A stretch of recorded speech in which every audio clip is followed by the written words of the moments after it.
नमस्कार, मैं हूं रमेश भट्ट। आप देख रहे हैं देवभूमि डायलॉग का खास कार्यक्रम देवदर्शन। और देवदर्शन में आज हम आए हैं मां दूनागिरी के वैष्णवी शक्तिपीठ में।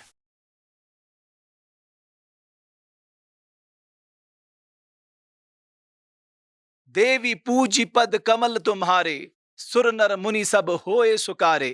सर्वशक्ति महामाया नवदुर्गे जगन्न मातुरो, दिव्यज्ञानी स्वरूपिणी प्रणमाहि मुहुर्मुह।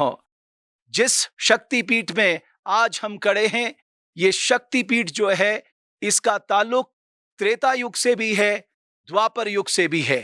इस शक्तिपीठ के बारे में कहा जाता है कि जब हनुमान जी लक्ष्मण को जब शक्ति लगी थी और सुषेण वेद के कहने पर हिमालय पर्वत में संजीवनी बूटी लाने गए, तो पूरा पहाड़ लेकर आ गए। और जब यहां से गुजर रहे थे तो पहाड़ का हिस्सा यहां गिर गया और इसी पहाड़ पे मां दूनागिरी का वैष्णवी शक्तिपीठ यहां स्थित है।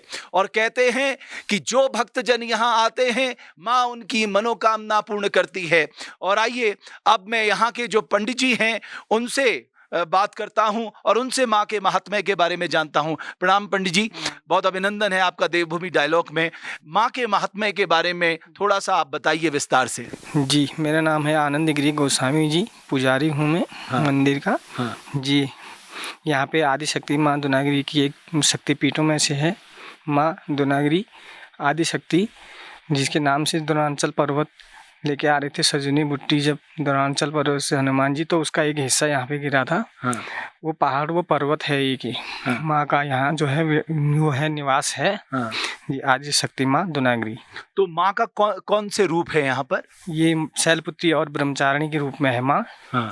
हाँ जी। और जैसे कहीं माँ के नाभि गिरी है, जैसे हम यहाँ क्या, यहाँ पर क्या? तो हाथ है, शक्ति है माता की। हाथ है, माता के हाथ गिरे हैं। हाँ हाँ, शक्तिपीठों में है माँ।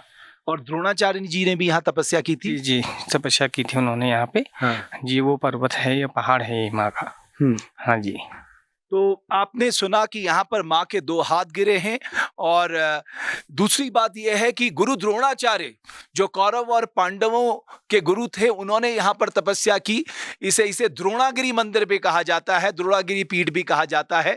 साथ ही साथ मैं आपको ये भी बताना चाहूँगा, ये किंवदंती है कि द्वापर युग में जो द्रौपदी थी, उन्होंने अपनी सतीत्व की रक्षा के लिए, क्योंकि युद्ध में सतीत्व की रक्षा करनी थी, माँ दूनागिरी की पूजा की थी। और साथ ही साथ जो नवरात्र में शैलपुत्री, ब्रह्मचारिणी, चंद्रघंटा, स्कंद माता, कुष्मांडा, कात्यायनी, कालरात्रि, महागौरी, सिद्धदात्री, 2 रूपों की यहाँ पर पूजा होती है, शैलपुत्री और ब्रह्मचारिणी की, जैसा कि पंडित जी ने हमें बताया।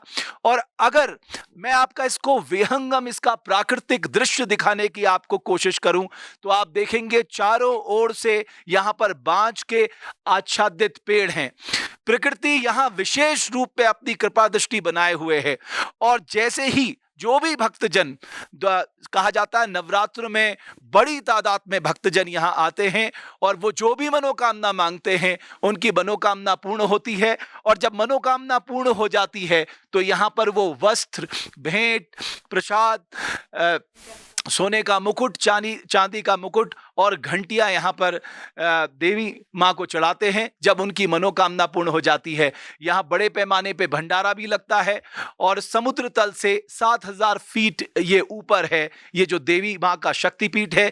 और चारों ओर का विहंगम दृश्य भी अपनी ओर आकर्षित करता है। और एक तरह से सोचिए, परमात्मा ने यहाँ पर एक नेचुरल एसी चला रखा है। जो हवा यहाँ पर प्राकृतिक रूप में शुद्ध हवा देखने को मिल रही है, जो महसूस हो रही है, वो आपको तरोताजा कर देती है।